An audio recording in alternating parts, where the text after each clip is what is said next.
Sini bang, masih kita.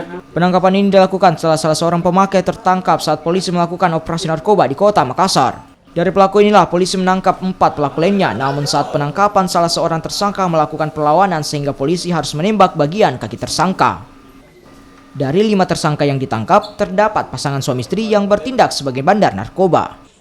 Selain menangkap 5 pelaku, polisi menemukan barang bukti paket sabu seberat 25 yang siap edar.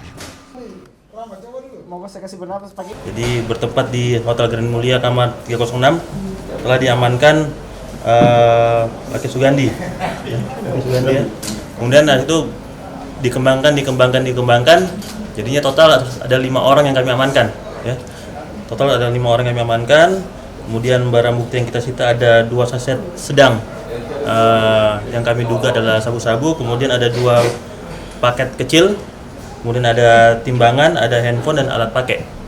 Jadi dari kelima orang ini kami akan masih melakukan pengembangan lebih lanjut sambil kita menunggu hasil lapor untuk barang bukti ini.